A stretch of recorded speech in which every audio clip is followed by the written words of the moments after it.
Hello friends, नमस्कार. नूतन रेसिपीजमध्ये तुमच्या सर्वांचं खूप खूप मनापासून स्वागत आहे. तर फ्रेंड्स, आज आपण छान मस्त चटपटीत अशी गुजराती पद्धतीची शेव तुरिया म्हणजे दोडका, तर शेव तुरियाची भाजी करणार आहोत. खूप छान लागते खायला. भाकरीबरोबर चपातीबरोबर जाम भारी लागते. तुम्ही नक्की रेसिपी ट्राय करा. तर आधी आपण काय करूया, त्याच्यासाठी एक पेस्ट करून ठेवूया आणि मग भाजी चिरूया.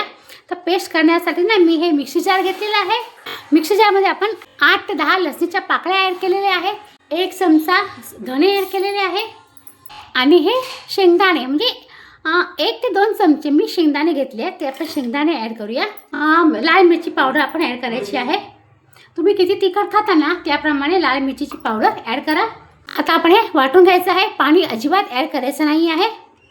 हे बघा, आपला हा मसाला छान असा वाटला गेलेला आहे. आता मसाला मी साईडला ठेवते आहे. आता जी ही सालं आपण काढली आहेत ना, ती फेकायची गरज नाही आहे. त्याला छान तेलामध्ये परता. त्याचबरोबर शेंगदाणे, लसूण, तीळ, हिरव्या मिरच्या सगळं तेलामध्ये छान परतायचं आणि मस्तपैकी चटणी वाटून घ्यायची. खूपच भारी लागते. तुम्ही नक्की ट्राय करा आणि ह्याची रेसिपी मी दाखवली आहे. त्याची लिंक मी डिस्क्रिप्शन बॉक्समध्ये देऊन ठेवेल. तुम्ही नक्की तिथे चेक करा. तर आता हे ना मी सालं बाजूला ठेवते आहे.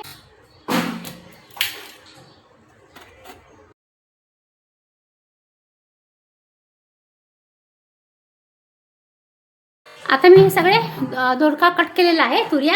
आता आपण गॅसकडे जाऊया. आता शेव तुरियाची भाजी करण्यासाठी मी काय केले, कढईमध्ये मी अर्धा चमचा मी हे तेल घेतलेलं आहे. या भाजीला ना थोडंसं तेल जास्त लागतं, पण जर तुम्हाला कमी हवं असेल तर कमी पण करू शकता. ह्याच्यापेक्षा तेल जास्त लागतं, पण मी कमीच घेतलं आहे. फक्त अर्धा चमचा मी घेतलेला आहे. जिरा पण टाकायचं आहे. हिंग टाकून घेऊया आणि त्याचबरोबर आपण हे दोडका म्हणजे तुरिया टाकून घ्यायचं आहे.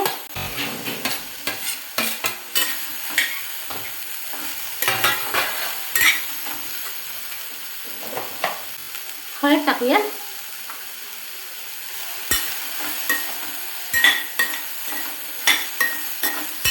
आपण थोडंसं आधी मीठ ॲड करूया, म्हणजे कसं दोडक्याला पाणी सुटेल. जास्त नाही, थोडंसं आधी केलेलं आहे. झाकून ठेवूया, म्हणजे तुरीला पाणी सुटून छान असं व्यवस्थित शिजतील.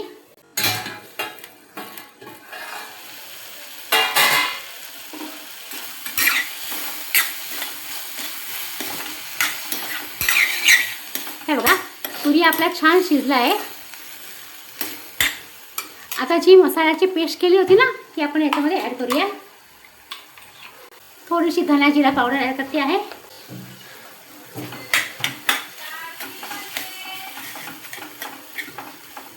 त्याचबरोबर मी एक मोठा टोमॅटो आहे, तो चॉप करून घेतलेला आहे.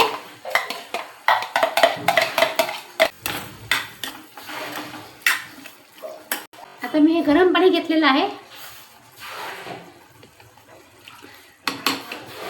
याच्यामध्ये ना थोडंसं पाण्याचं प्रमाण जास्त असतं, कारण आपण याच्यामध्ये शेव ॲड करणार आहोत. आपण आधी दोडक्याचं मीठ ॲड केलं होतं थोडंसं. आता आपण टोमॅटो आणि पाणी ॲड केलं ना, म्हणजे आणखी थोडंसं मीठ ॲड करूया. पण संभाळून ॲड करा. ते आधी तुम्ही थोडंसं चाकून बघा, नाही तर मग खारट होण्याची शक्यता असते. म्हणजे भाजीला आपण जेवढं लागतं ना तेवढंच आपण मीठ घेतलेलं आहे. झाकण ठेवूया. आणखी 1 ते 2 मिनिटं शिजवून घेऊया.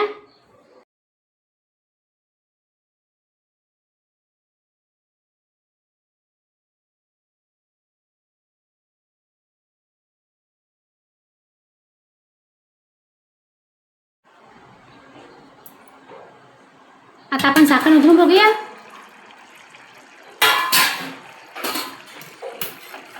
हे बघा, दोडकी छान शिजली आहे आपली. जर तुम्हाला आणखी ग्रेव्ही हवी असेल ना, तर थोडंसं आणखी पाणी तुम्ही ह्याच्यामध्ये ॲड करू शकता.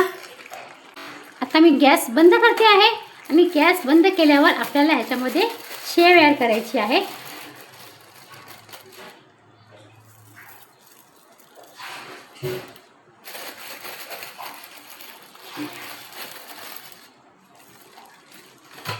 मी अशी ही थोडीशी जाड शेव घेतली आहे. एकदम बारीक पण घेऊ नका, नाहीतर ते एकदम खिचडीसारखं आतमध्ये वितळून जाईल. गाठी आपण घेऊ शकता, नाहीतर मग अशी ही थोडीशी जाड शेव पण घेऊ शकता. कोथिंबीर ॲड करूया. तर ही आता आपली मस्त शेव तुरियाची भाजी तयार झाली आहे गुजराती स्टाईल. ते लोक याच्यामध्ये थोडंसं गूळ ॲड करतात, गूळ नाही तर मग साखर. पण जर तुम्हाला आवडत असेल तर थोडंसं गूळ नाही तर 1 चमचा साखर याच्यामध्ये तुम्ही ॲड करू शकता. तर फ्रेंड्स हे बघा छान मस्तपैकी गरमागरम अशी आपली गुजराती पद्धतीची शेव तुरियाची भाजी तयार झालेली आहे. तुम्ही ही रेसिपी नक्की ट्राय करा, खूपच छान लागते. चपाती भाकरीबरोबर भाताबरोबर खूप छान लागते. टिफिन रेसिपी आहे, टिफिनमध्ये पण तुम्ही देऊ शकता. आणि जर तुम्हाला रेसिपी आवडली ना तर प्लीज नुतन रेसिपीजला लाईक करा, शेअर करू शकता तुमच्या फ्रेंड सर्कलमध्ये, तुमच्या रिलेटिव्समध्ये. आणि प्लीज सबस्क्राईब करा. सबस्क्राईब करताना बेल आयकन नक्की प्रेस करा. त्याच्याने मी जी पण काही छान छान सुंदर हेल्दी रेसिपी आपल्यासोबत शेअर करते ना त्याचं नोटिफिकेशन तुम्हाला लवकरात लवकर मिळेल आणि हे फ्री आहे. तर चला मग फ्रेंड्स, आता मग पुन्हा भेटूया अशा छान छान सुंदर हेल्दी रेसिपीसह. तोपर्यंत बाय बाय. आणि हा व्हिडिओ पाहिल्याबद्दल तुमचा खूप खूप धन्यवाद.